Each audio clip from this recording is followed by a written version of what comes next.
Hello and welcome to this week's episode of Hashtag Leadership, What's on Your Mind. Make sure if you haven't already, make sure you hit subscribe on the YouTube channel or hit follow on your podcast provider. So we're here to add value to your leadership journey by speaking to amazing guests with amazing stories and experts in their field. So today we are speaking to Trev Down. How are you doing, Trev? You okay?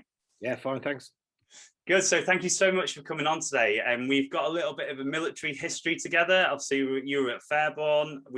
And I've remembered this morning about our swimming and the RAF swimming team as well. So quite a few things that we've gone through. So it's a pleasure to have you on because you've very much been part of my journey and developing my skills through the military as well. So Trev, for the people who don't know you, as I hit the 20-minute timer, could you just give us a little bit about who you are, what you do?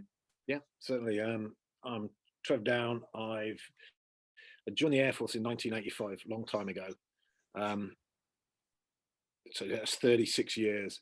I joined up as a driver, and then I was really fortunate enough to remuster in 1988 to Physical Training Instructor, the same as what Stu used to be.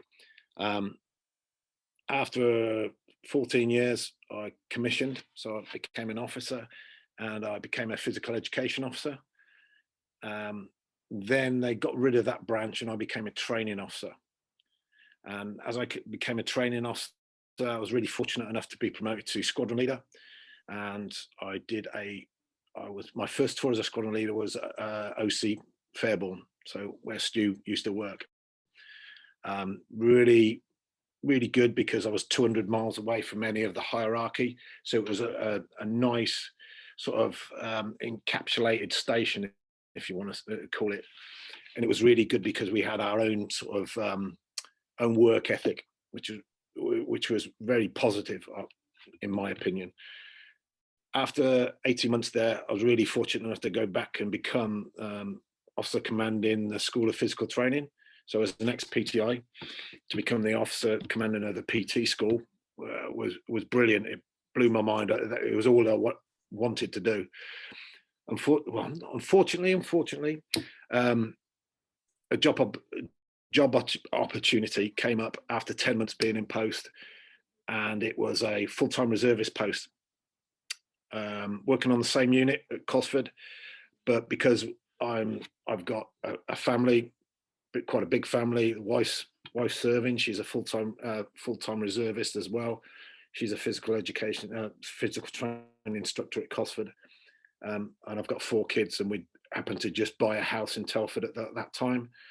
So the opportunity came up to be a full-time reservist working at Cosford as also commanding Force Development and Training Squadron, which originally was really focused on just generic training. But when I got into the slot, the post, I was given a task of developing talent management program, which was really good. We developed it on the back of a coach and mentoring framework.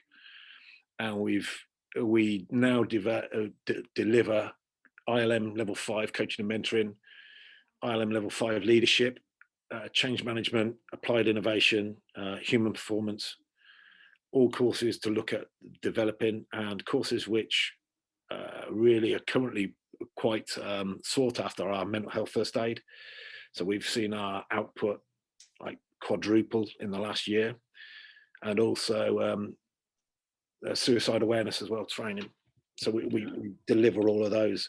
I specialize in the coaching and mentoring side of things. So that's me as a sort of professional. I've been really fortunate, like Stu alluded to, that we actually used to swim together in the RAF swim team. I've swam and played water polo ever since I joined up for the RAF. I've been really fortunate enough to go all over the world swimming and playing polo. I've been quite successful in open water swimming. I swam the Channel in 1992. Really fortunate enough to get the fastest time that year and won a Rolex, even though I don't wear it now, but I won the Rolex. In 2000, I swam around Manhattan as well, and became the first service person to swim around both. I've done numerous numerous long distance swims, 7 relays across the channel, including one Belgium to England, and we're the only team ever to swim that, the Air Force team. So that's given me really, certainly the longer distance events, and the channel swim and the Manhattan swim really gave me some great insight into motivation and what motivates me as a person, which is interesting, and how you keep going. And that's one of the things that fascinates me at the moment, motivation. Who, if someone swims a channel, and why do they go and do it again? Yeah. And what actually motivates them? Because I wouldn't say it ruined me, but it affected me physically and mentally. So that's quite interesting. Still involved with swimming. I've just taken my swimming coaches and water polo. I'm in the middle of doing water polo coach as well, and I'm still involved in open water as well. It's played quite a substantial part in my career and life, and it's given me sort of that intrinsic, that self-motivation to keep going. Yeah, excellent, awesome. So thank you. So that's so much going on, and I kind of want to go down the swimming side, but we might get to that at the end. But if we got time, we'll go there again. Yeah. Okay. So leadership, what's on your mind? What comes to your mind when you think of the word leadership? It's interesting because there's so many things which actually come into my mind about leadership, because I think it's very subjective. I think it's very situation dependent as well. So there's not one size fits all. We learn through the military and through the military courses the difference between transactional and transformational, and what style is the appropriate style. Do we actually believe that? I don't know. You can't just use a style of leadership without understanding the people you're leading. And it's really interesting because some people really react to transactional. You tell them to do it, they'll go and do it, and they'll be the best person who can do it. Other people completely go against that transactional approach. So they need that transformational approach. So using a model might not be the best solution. So you sort of, you take things very personality dependent. Yeah, so you've just reminded me about something, that when we were at Clanroost doing our 10-month adventure training instructors course and doing the soft skills side of it, it became a bit of an in joke early on that the answer to everything was it's situational. And I think at one stage we just used to have situational signs that we should come off and be like, it depends, doesn't it? And you're so right. And leadership obviously is about the people, and the people that you've got to read and know the situation and the people in front of you. So I love that. Yeah. Awesome. So staying with you, whether it's on reflection or whether it was a light bulb moment and you were aware of it at the time, where do you think your leadership journey started? Quite a difficult one. I'm quite old now, so trying to remember back. Because of my sporting background, I was captain of my swimming club. So I was in Northampton Swimming Club, so I was captain, I think for 3 years. Then I became the county captain, and then I've taken up various positions within the RAF swimming team, and that's on the swimming side of things. Is a swimming captain a leader? It's interesting. Maybe that formed some of the traits that I've developed as such. Within the military, I did 3 years before getting, like I said, becoming a PTI. So you became a corporal, a junior non-commissioned officer in a position of leadership, because we had sort of senior aircraftsmen below you in a gymnasium when we used to have the acting corporal. So you were put in a position of leadership then. Do I actually believe I was a good leader?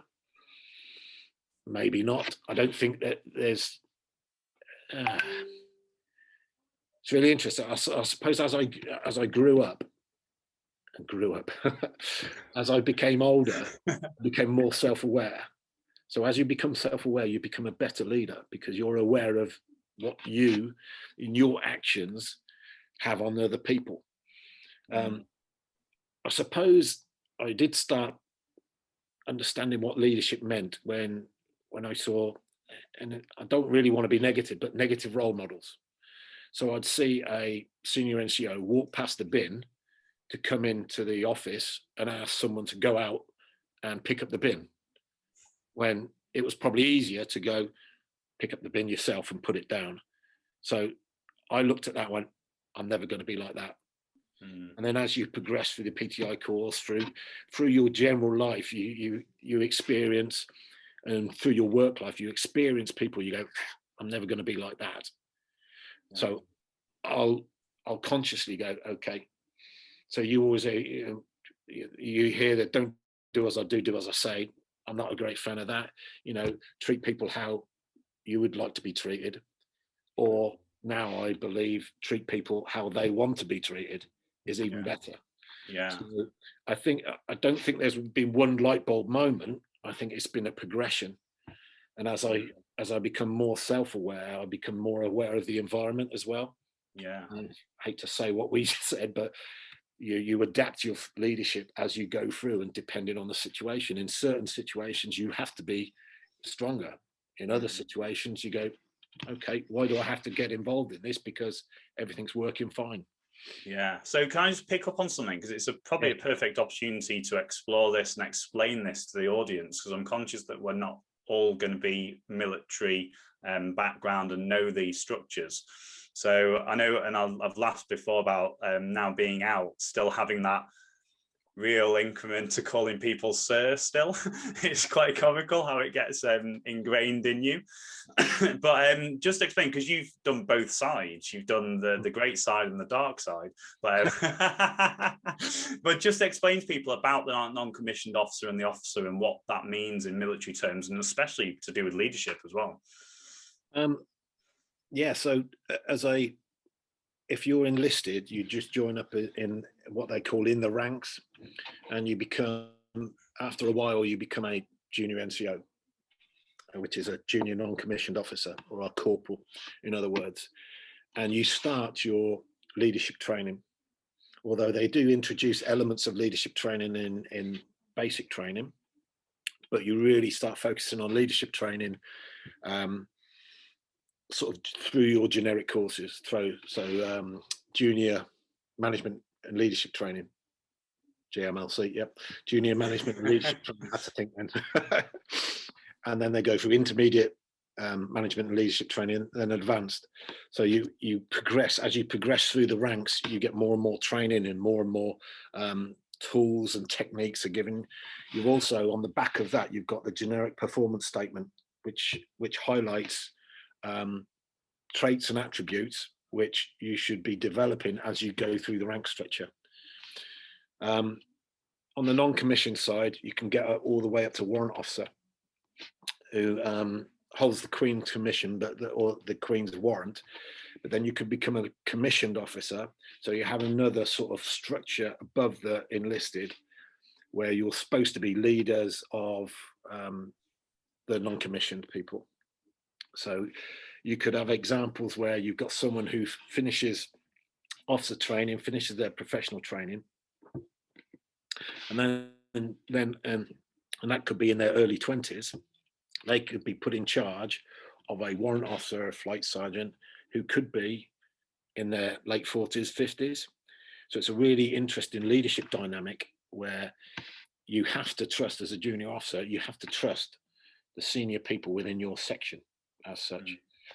And then as they progress through the commission ranks, it subtly changes, and they become more, they go away from real man management to more policy and direction.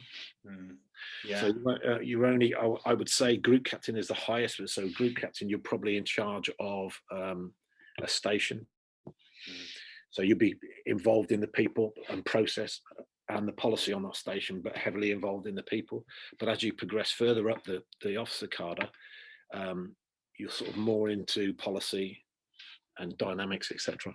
Yeah. Hope that answers your questions. No, that's good. No, it's fine. Like I say, I'm just conscious that, and because it's a great person to have on to explain that, because you've seen both sides. And again, talking to you again now, from quite a few years of seeing you. There's so many things that I could dig into.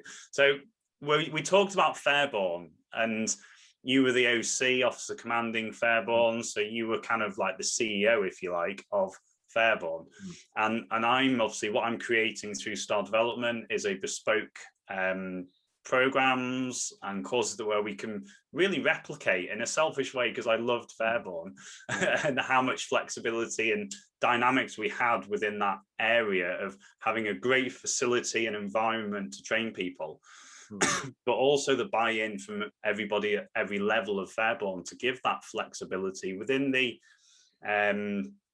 organization structure of sort of the transport and the safety and the equipment and stuff. But I'd just love, from your point of view, what you loved about Fairbourne and how it operated at such a high performing level.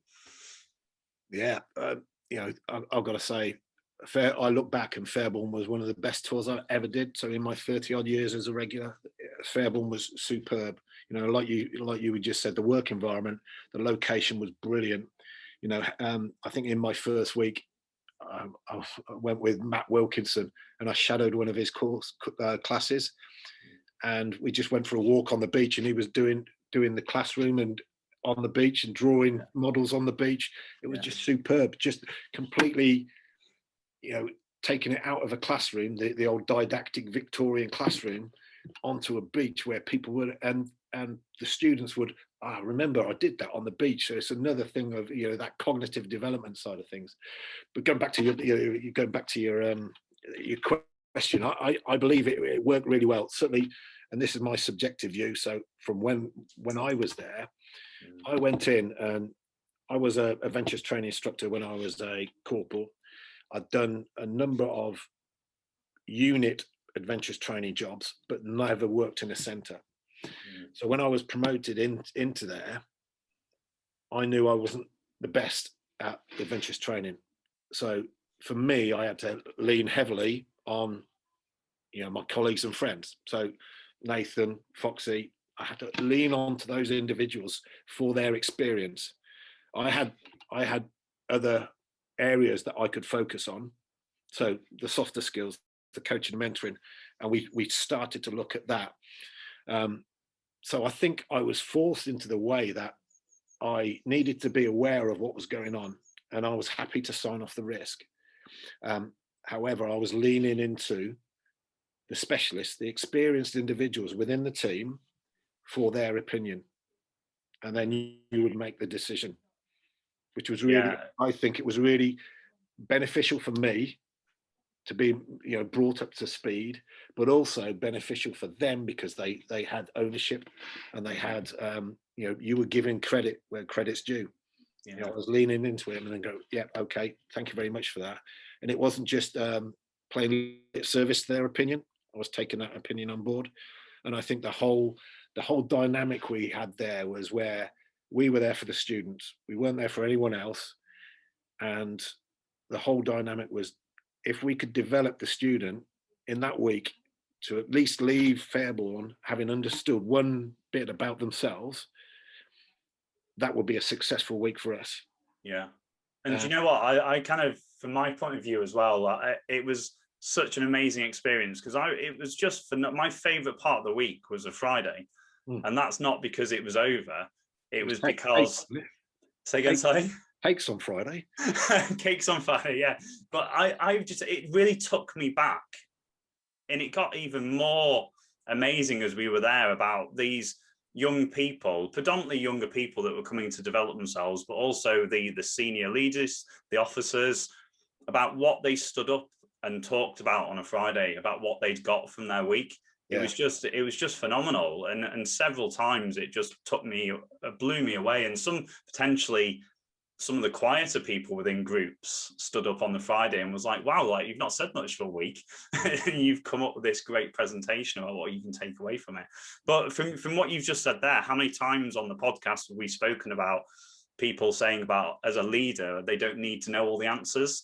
They're bringing and leaning on experts in their field to do that part for them. And that's how you scale and grow a great team. And it's down to the individual. It doesn't undermine you as a leader at all.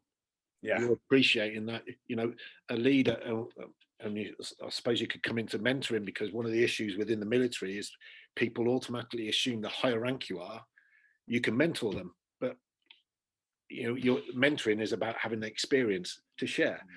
Whereas, just because you're a higher rank doesn't mean to say you've got that experience in what the individual, the mentee, the client wants to develop in. Yeah. So I see it as if you can show as a leader that you're empathic and also self-aware of your potential, not weaknesses, but underdeveloped strengths. Yeah. That cheesy phrase, but your underdeveloped strengths, and actually lean into your team to say, okay, I don't actually know this. How can I help you? Or what would your opinion be? Yeah. And I really like one of the NLP techniques, perceptual positioning. I love that using that as a leader, because it's not just about your opinion. So I might have a great idea, right? I need to do this, but that's going to affect my whole team. Yeah. Okay, so you go to them and go, in your position, if you were put in my position and you had this task, how would you do it? Yeah. Amazing. Do you know what that's our time, by the way. That's 20 minutes. Yeah, I was going to finish off with like the last minute. I was going to say, what's your advice to people moving their journey forward? But I think you've just covered that off already. So Trev, thank you so much for your time today. And like I say, because of your connection to Fairbourne and what I'm now doing, I had to get you on and get your thoughts on leadership. So thank you so much for your time. Thanks for the invite, Stu. No, thank you so much. So guys, if you're listening to us on your podcast provider, make sure you follow and you get every episode at 6 a.m. every Wednesday with more fantastic guests coming in 2021. And if you're watching us on the YouTube channel, make sure you hit the bell because that will give you notifications every Wednesday when these come out. And my vlogs are out on Monday as well. So that leaves us to say, hope you have a great day, Trev, and see everybody else next week. Take care. Bye.